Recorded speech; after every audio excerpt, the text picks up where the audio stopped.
Hello, everybody. This is your host, PJ Aubrey. And this is Jerry Aubrey. Awesome. Do you want to say co-host? Or do you just want to say Jerry? Do you want me to say co-host? Kinda, but you don't have to. Why do I get to be the co-host? That means I'm also co-host. Okay, okay, I'll try it again. And this is the co-host, Jerry Aubrey. Thank you. If you're listening to this episode the same day it was released, that means that yesterday was December 21st, the first day of winter. Jerry here does a lot of work outside. Tell me how you feel about winter coming. Well, I love winter.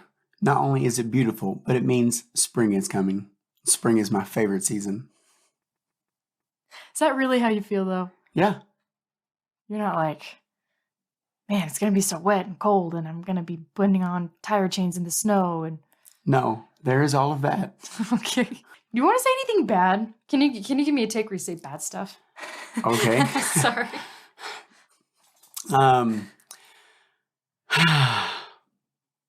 Let me think about it. Okay, well, it kind of has this ominous undertone. I really look forward to winter because it means that spring is coming and it's my favorite season, but it also does mean that I'm going to be outside laying in the snow underneath a truck trying to attach chains and driving through some really bad traffic. Okay. Well, a lot of you probably weren't around in our early days when I chose winter as the week's unpleasant topic.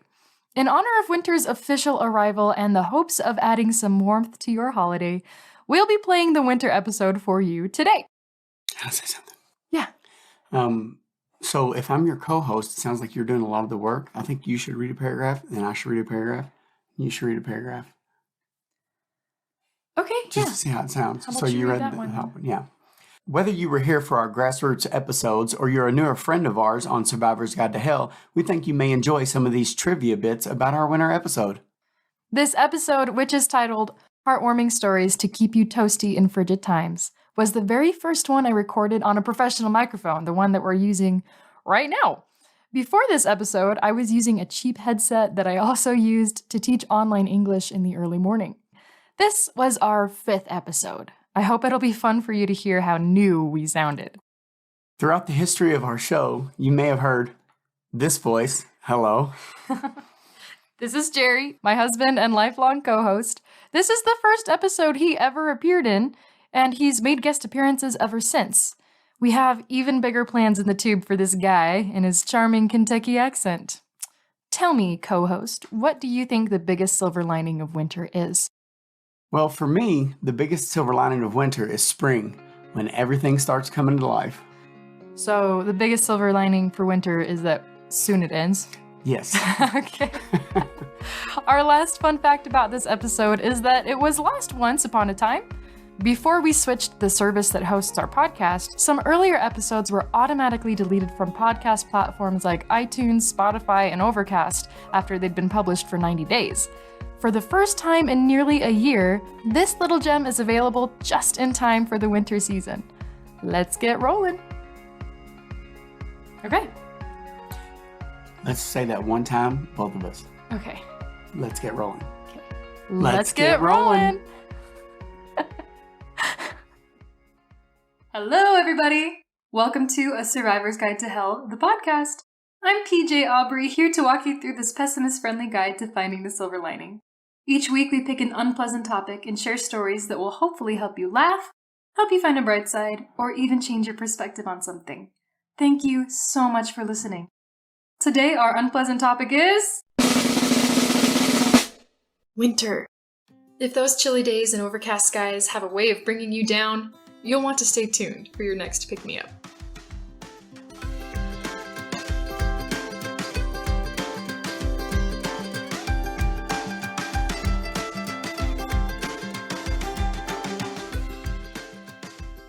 For all the things to love about winter, most of us still seem excited for the season to end.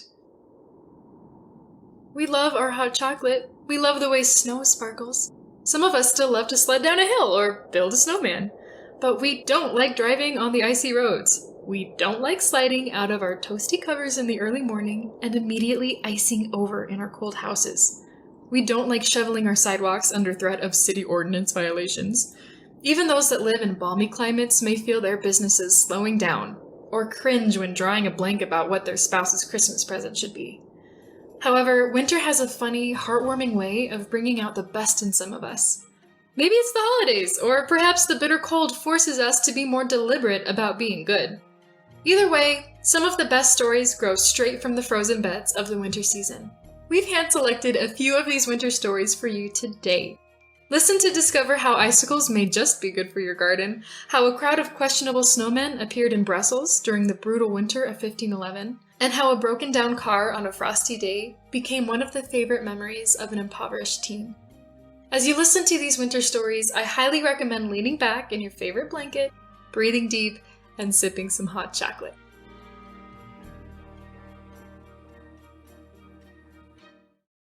Act 1. A winter story for fans of spring. As I developed this podcast, I reached out to a lot of people for ideas. I still do, actually. I had to find a good title for the podcast, so like a true professional, I asked my husband, texted my mom, and sent out a survey over Facebook. Here's a list of some of the honorable mention titles I received in response. Cruciferous Chronicles, Sugar Booger, Lemonade Life, Dessert in the Desert, Sunny Side Up, The Bitter Lemon, and What She'll Know Tomorrow. In the end, of course, A Survivor's Guide to Hell won the vote, with What She'll Know Tomorrow in second place. But there was one unassuming suggestion, courtesy of my mother, that begged to be asked about. There, in the text she sent full of title ideas, was Tulips and Icicles. I shot back a reply, asking my mom for the reason behind the title. When I heard Mom's story, I asked if I could visit her home and record it. The two of us gathered in her basement, and she retold the tale as my children roughhoused above our heads.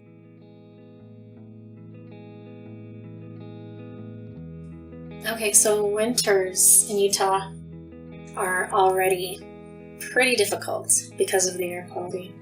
Like the inversion, you can go for weeks without ever seeing a blue sky, and you wonder if you'll ever see the sun again. But this winter in particular was very challenging because there was a war going on, and I wasn't sure if I was ever going to see my husband again. And so the first signs of spring were extra exciting that year. There was this icicle hanging from the roof by my front door. The sound of it dripping and melting gave me so much hope. Okay, so this is gonna end. Everything's gonna get better. And then one day, as I stepped out my front door, I looked down, and that icicle had been dripping in the spot where a tulip was starting to come up now. And that just made me happy. Winter did go away. In its place, I got a beautiful flower.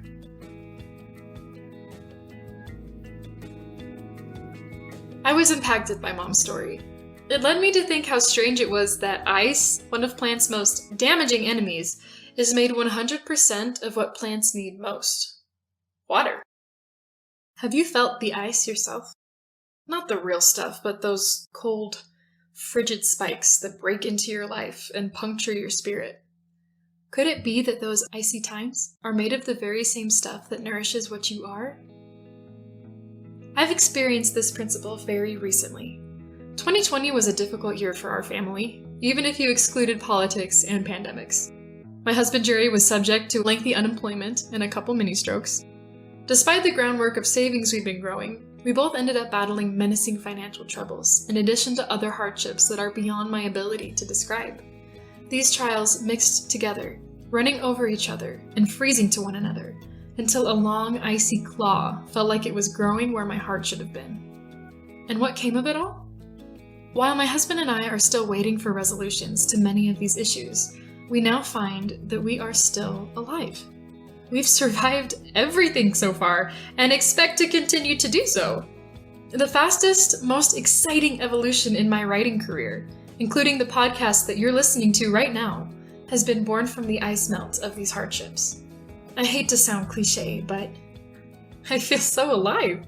How's that for a tulip?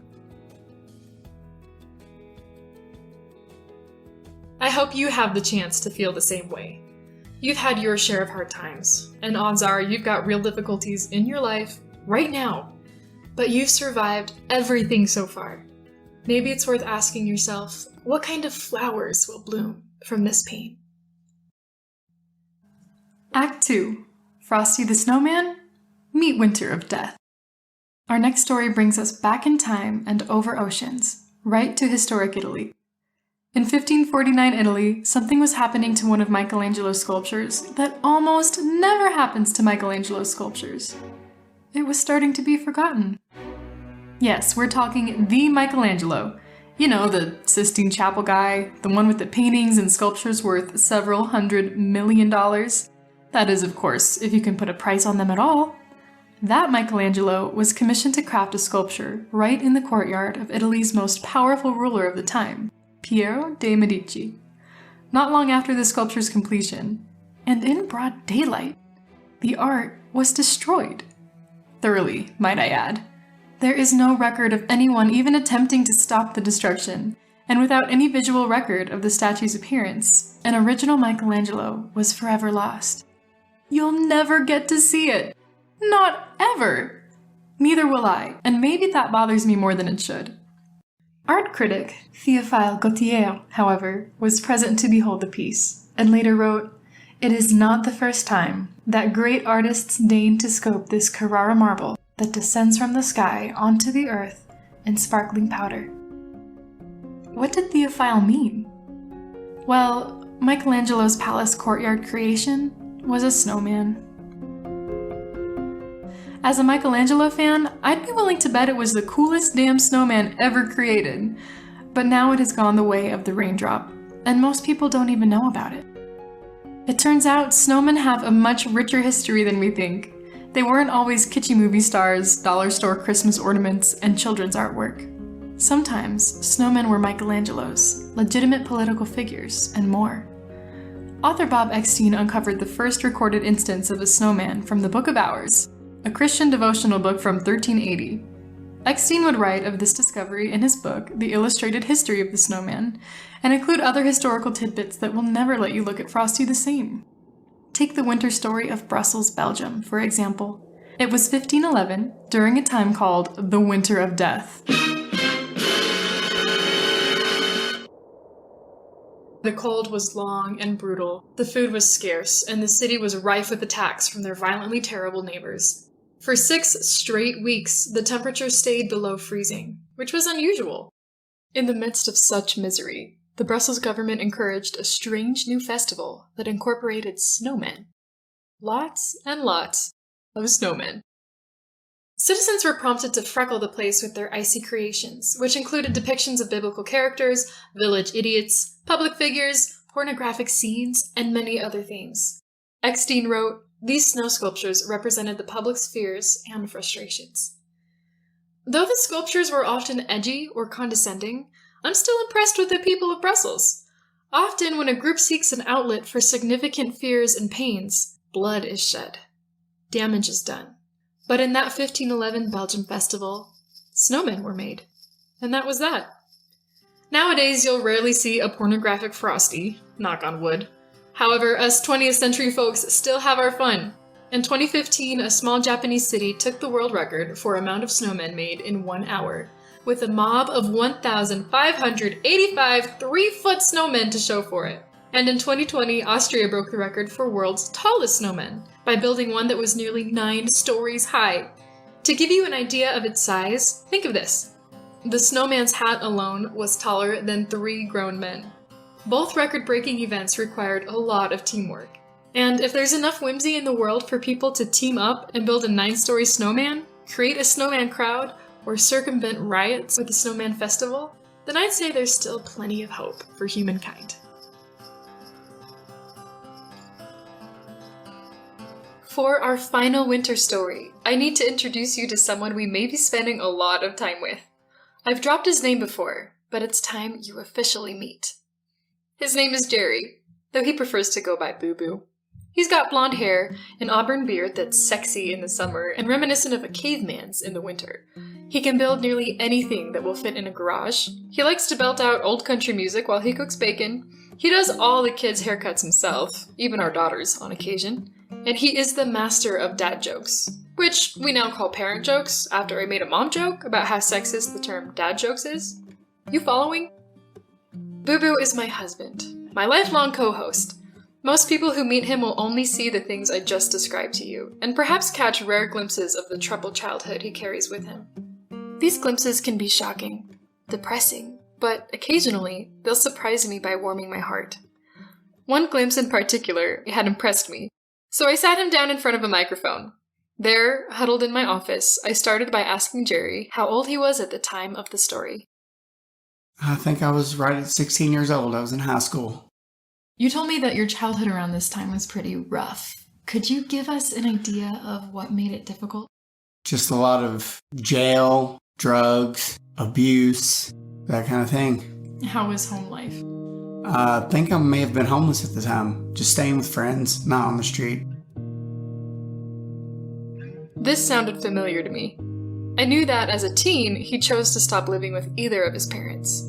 Home life, it was not good. Really, really not good. I think we're ready to hear the story. I was driving my car. I think it was the winter time, and I can't remember where I was on my way to. And on the way back, my car broke down in the middle of the road, and on the house that it was in front of, somebody came walking outside and asked what the problem was, told them that the car was broke down, and they offered to call for help, or offered a phone so we could call for help. So we did that, and the lady noticed that I was standing outside while it was snowing, really cold, and I didn't have a jacket on, which I hadn't noticed at the time because, that's just how my life was. It's normal. And so she went inside, and I think she went into her son's closet and pulled out a brand new Mighty Ducks jacket and told me to wear it while we were waiting on a rescue. I forget how we got out of there or who arrived, but whenever we were leaving, I tried to give her the jacket back, and she said no, to keep it. And I had never had a jacket that nice. So I ended up wearing it until I couldn't wear it anymore. Wore it all summer, as a matter of fact, to school every day. From the way he tells the story, it's clear to me that this behavior, pure, no strings attached generosity, was something teenage Jerry was not accustomed to. I asked him what he was used to. Everybody looking out for number one kind of deal. It's kind of how life was. Obviously, you've carried this story with you. You've told it to me 3 or 4 times before this interview. Why do you think it made such an impact? I don't know why it made an impact, but I've thought about it my whole life, and I've always wanted to find out who lived at that house at the time and just tell them thank you. It was just, I know it was just a jacket, and it probably didn't cost, $100, but that was a really expensive and a really nice jacket for me at the time. And it was just given to me for no reason at all, just because I was cold, and it stuck with me. It became part of who I am.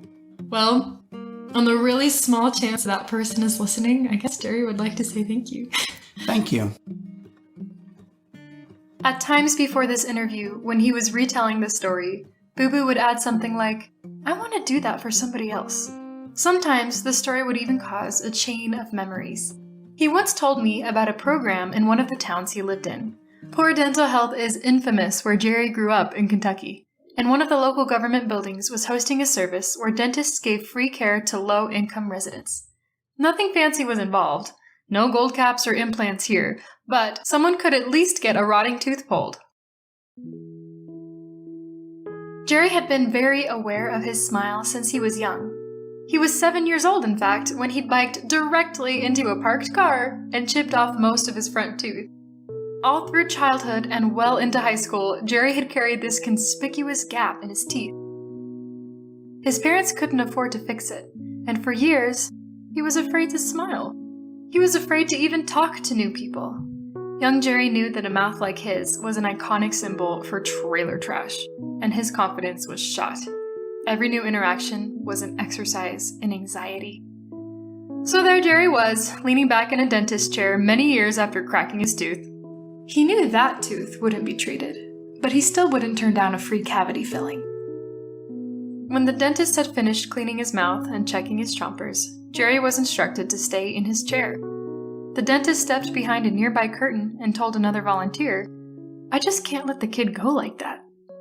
He asked Jerry to wait and left the room. About an hour later, he returned with some supplies, saying he'd found everything he needed to replace Jerry's tooth. It's something that might cost $4,000 today, but the dentist did it for the only price Jerry could afford. Free. It was literally life-changing. Jerry still says it was probably one of the best days of his entire life. What the dentist did for him saved his confidence, and when a man still has confidence, he still has opportunities. Acts like these changed my husband. He learned that there were more options than merely looking out for number one. Now, Jerry often daydreams about paying it forward, and spends time thinking of ways he can help other people. Occasionally, he'll say something like, "Maybe I can become a lawyer, so I can help people who need more than a public defender but don't have the money." Or, "Maybe we should go to that tent city in New Jersey and help the homeless construct better tents." He's frequently and eagerly a no-cost handyman to someone who needs him. He's fixed cars without asking a dime and given money without batting an eye. He's offered our spare room to struggling folks on multiple occasions, and I suspect he'll do it again. Perhaps that lady and that dentist made Jerry into someone vastly different than just a warm kid with a new tooth. In fact, if these people hadn't briefly entered his life, I wonder if Jerry would have ever become someone I even wanted to marry. What they did, in material dollars, was somewhat expensive. But if you ask me, it was nothing compared to the results. I hope they hear this podcast one day. Jerry would like to thank them, and so would I. A hot chocolate toast to people like these, whose stories and jackets keep us warm in wintertime.